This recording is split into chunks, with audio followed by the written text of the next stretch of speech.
Hello, my name is Nicolette Mazarek, and this is my social dilemma video. So we're going to be discussing how the film is related to the textbook on addiction. So the documentary has some aspects relating to developing addiction and examples of addictive behaviors.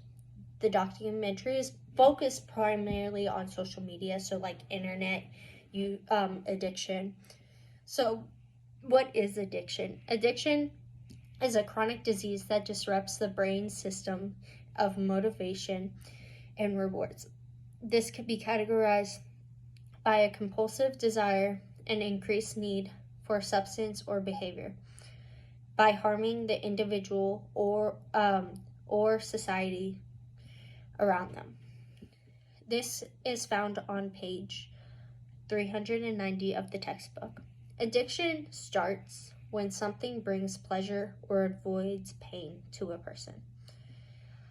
These activities could be drinking, using the internet, shopping, and other things that just distract you from pain.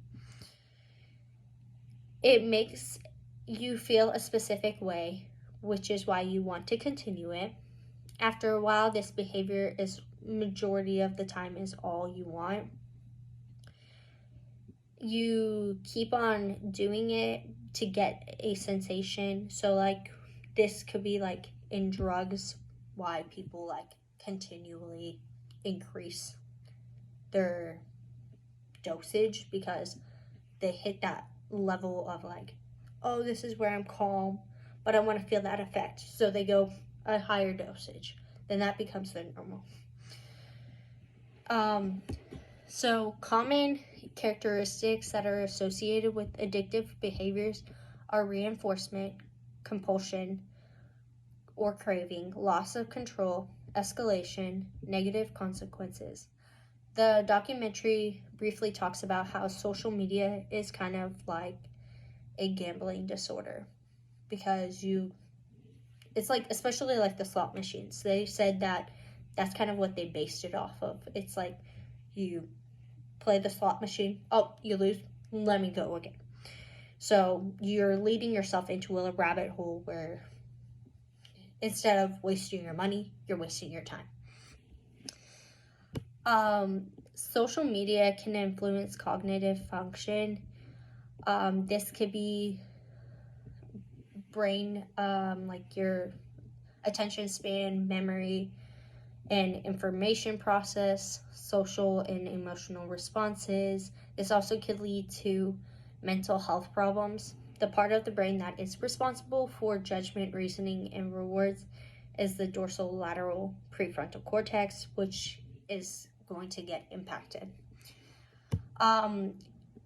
Cell phone usage affects on personal and community wellness can be both positive and negative. Negative would be like isolation from social interactions, self-harming, could lead to texting and driving, relationship issues, mental health problems like depression, anxiety. Positive can be like connecting with a long-distance family member or relationship, friends that you haven't talked to in a while. In case of an emergency, you have your cell phone in your pocket. You don't have to go find a payphone. Access to the internet and information, so you don't have to go to the library anymore. But this could be access to information could be a positive or a negative, because the internet has false news on it. So that would be a negative effect, but it could be positive if it's actual legit news. If I had to persuade someone to change their behavior in relation to screen time, I would say it depends on who the person is to me and how well I know them and their age. I would say set a timer for an hour. The hour's up, you put your phone away or tablet into a cupboard or something, so that you don't, it's out of sight, out of mind, and you're not tempted to like go retrieve it. If it's like sitting on the counter, you're gonna pick it up at some point. I would also say do not keep your phone in your bedroom, because once you're trying to go to bed, you're gonna stay up, watch or scroll on social media. If you're a college student of any form, or student in high school, middle school, elementary school, I would say put your phone on do not disturb in class, because you're going to try to focus on what messages are popping up on your phone instead of what you're actually supposed to learn.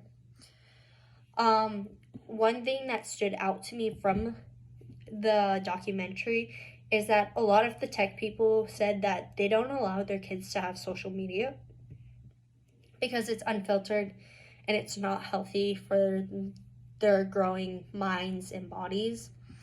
So maybe once a month you can go 5 days without social media. Like, decrease your social media usage.